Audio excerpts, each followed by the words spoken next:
Baik, bismillah. Assalamualaikum warahmatullahi wabarakatuh. Perkenalkan, nama saya Tommy Raka Panuntun. Saya dari kelompok 4. Di sini saya akan mempresentasikan hasil analisa yang telah kami kerjakan, yaitu kepada perusahaan waralaba Sinona Boba. Dan hal ini pun bertujuan untuk kemudian memenuhi tugas kelompok dari mata kuliah manajemen usaha mikro dan kecil. Baik, langsung saja kepada presentasinya. Di sini kami menganalisa perusahaan waralaba Sinona Boba.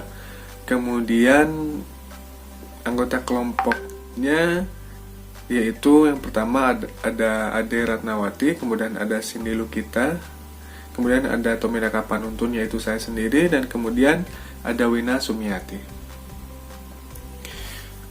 Kemudian selanjutnya di sini ada cara-cara memulai bisnis.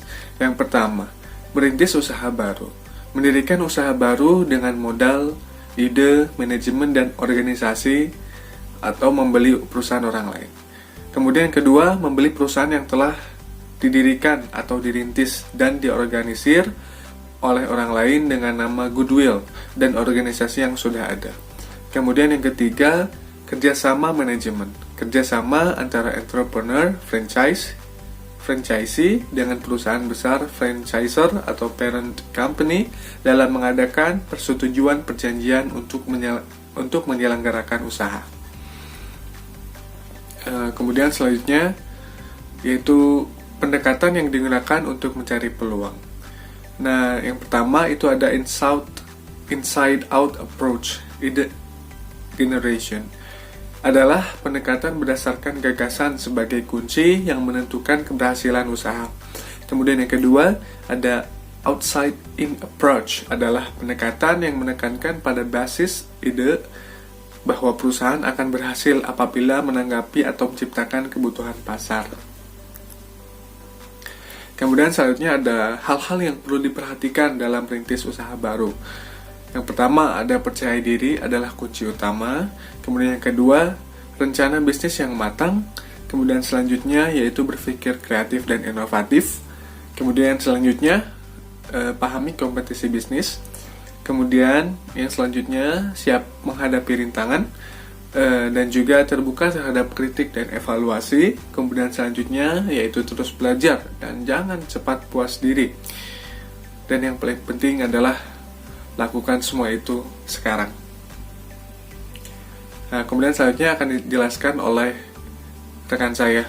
Sebelumnya, perkenalkan, nama saya Ade Ratnawati, NIM 043. Saya akan menjelaskan mengenai alasan yang mendasari seseorang membeli perusahaan yang sudah ada. Ada 4 alasan. Yang pertama yaitu resiko kegagalannya yang rendah. Artinya dengan membeli usaha yang sudah ada, artinya juga membeli usaha yang sudah berjalan. Tinggal pengusahanya yang mengembangkan agar usahanya lebih maju. Dan untuk yang kedua ada lebih mudah. Artinya perusahaan sudah dikenal oleh lingkungan. Dan untuk yang ketiga yaitu memiliki kesempatan untuk membeli dengan harga yang rendah, yaitu dengan melakukan penawaran dengan harga yang paling bersahabat. Lalu yang keempat ada format perusahaan yang sudah terintegrasi. Baik, selanjutnya saya akan menjelaskan mengenai hal-hal yang perlu diperhatikan dalam melakukan pembelian perusahaan yang sudah ada. Yang pertama ada masalah eksternal, yaitu masalah di luar perusahaan. Lalu yang kedua yaitu lingkungan, banyaknya kompetitor dan ukuran peluang pasar. Lalu yang ketiga ada masalah internal, masalah di dalam perusahaan. Lalu yang keempat ada reputasi perusahaan, yang mana reputasi perusahaan yang baik mampu mendorong konsumen untuk membeli barang dan jasa. Dan untuk citra perusahaan, selain mendorong konsumen untuk membeli barang dan jasa, ia juga dapat memperbaiki kepuasan pelanggan. Lalu yang keenam, masalah karyawan, konflik manajemen dan karyawan nantinya sukar diselesaikannya oleh pemilik baru.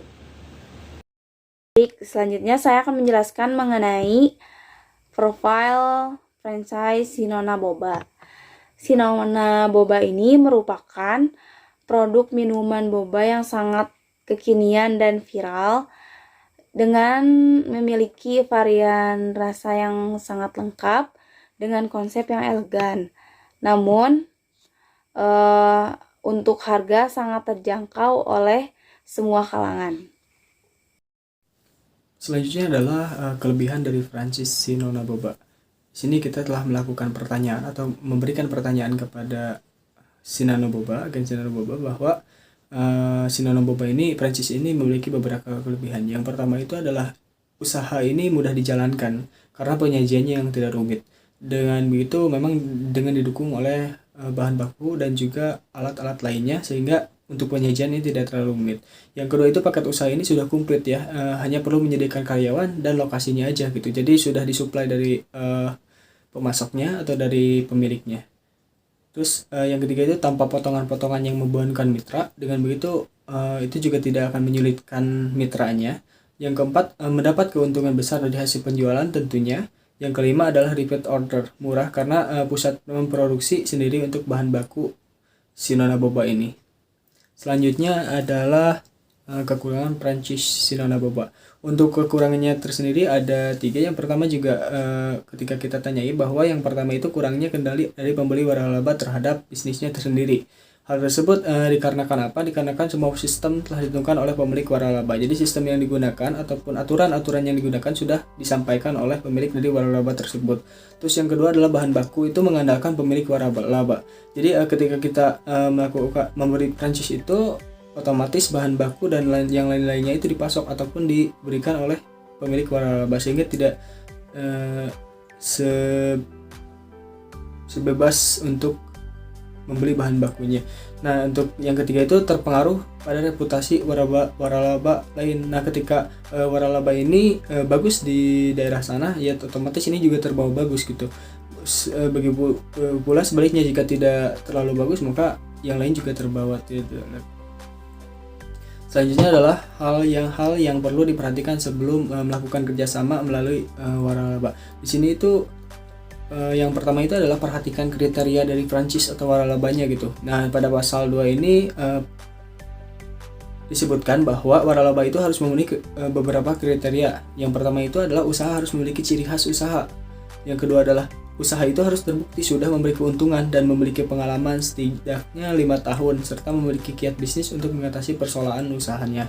Terus yang ketiga adalah memiliki standar dan penawaran barang atau pelayanan jasa yang dibuat secara tertulis. Yang keempat adalah usaha mudah dijajarkan dan diaplikasikan oleh pengelola franchise-nya tersendiri. Terus yang kelima ada dukungan yang berkesinambungan antara pemilik franchise. Hal ini berupa bimbingan operasional, pelatihan, promosi kepada pengelola franchise secara terus-menerus. Terus yang terakhir adalah terdapat juga hak kekayaan intelektual yang telah terdaftar. Hal ini berupa merek, hak cipta, hak paten, lisensi, dan rahasia dagang yang sudah memiliki sertifikat dari instansi berwenang ataupun waralaba tersebut. Perkenalkan, nama saya Wina Sumiati, NIM 5112191004. Nah, di sini saya akan melanjutkan tentang hal-hal yang perlu diperhatikan sebelum melakukan kerjasama manajemen melalui waralaba. Yang kedua, ada aturan perjanjian dan STPW. Di dalam aturan dijelaskan bahwa pada dasarnya penyelenggara waralaba boleh berasal dari luar negeri maupun dalam negeri. Syaratnya, baik pewaralaba maupun terwaralaba wajib memiliki surat tanda pendaftaran waralaba. Pengelola franchise wajib mendaftarkan perjanjian waralaba. Perjanjian franchise biasanya berbentuk tertulis dalam bahasa Indonesia, yang di dalamnya memuat berbagai informasi seperti nama dan alamat perusahaan para pihak, nama dan jenis hak atas kekayaan intelektual, bentuk penemuan atau ciri khas usaha seperti sistem manajemen, cara penjualan, penataan, atau distribusi yang merupakan karakteristik karakteristik khusus yang dimiliki objek franchise. Yang selanjutnya ada hak dan kewajiban pihak franchisor dan franchisee. Yang selanjutnya ada bantuan dan fasilitas untuk franchise, perhitungan imbalan royalti untuk franchisor. Adapun wilayah usaha franchise, jangka waktu perjanjian, perpanjangan, pengakhiran dan pemutusan perjanjian, cara penyelesaian perselisihan, tata cara pembayaran imbalan, pembinaan, bimbingan dan pelatihan kepada penerima waralaba, kepemilikan dan ahli waris. Nah, di sini selanjutnya yang ketiga ada aturan logo bisnis franchise. Penyelenggara franchise juga wajib menggunakan logo waralaba dengan spesifikasi sesuai aturan pemerintah. Pengajuan logo dilakukan secara tertulis kepada Direktur Bina Usaha dan pelaku distribusi. Pemilik dan pengelola menggunakan logo di kantor pusat dan setiap gerai franchise. Sementara orang lain dilarang mengubah bentuk, menyalahgunakan, dan memalsukan logo franchise. Yang keempat, aturan laporan kegiatan usaha dan sanksinya. Pelaku franchise yang berasal dari luar negeri wajib menyampaikan laporan kegiatan usaha franchise kepada Direktur Bina Usaha dan pelaku distribusi. Sedangkan pelaku franchise dari dalam negeri wajib menyampaikan laporan kepada Kepala Dinas Bidang Perdagangan di Provinsi DKI Jakarta. Yang terakhir, ada perhatikan isi perjanjian. Dengan memperhatikan hal tersebut, kita akan tahu mana yang menjadi hak dan kewajiban sebagai pembeli waralaba. Nah, maka di sini dapat ditarik kesimpulan dengan perhatikan peraturan-peraturan tersebut, apakah sudah dilakukan oleh calon partner kerjasama manajemen waralaba yang diminati atau belum. Jika belum, maka cari partner kerjasama yang sudah melakukannya agar calon partner yang akan membeli waralaba tersebut tidak dirugikan secara hukum dan perjanjian. Nah, di sini selanjutnya ada bukti dokumentasi hasil wawancara yang telah kelompok kami lakukan berupa menggunakan media WhatsApp untuk penelitian online-nya. Nah, di sini isi chatting dengan marketing Sinona Boba. Sekian yang dapat kami sampaikan. Mohon maaf bila masih banyak kekurangan serta kesalahan-kesalahan karena kami pun masih dalam tahap belajar. Wassalamualaikum warahmatullahi wabarakatuh.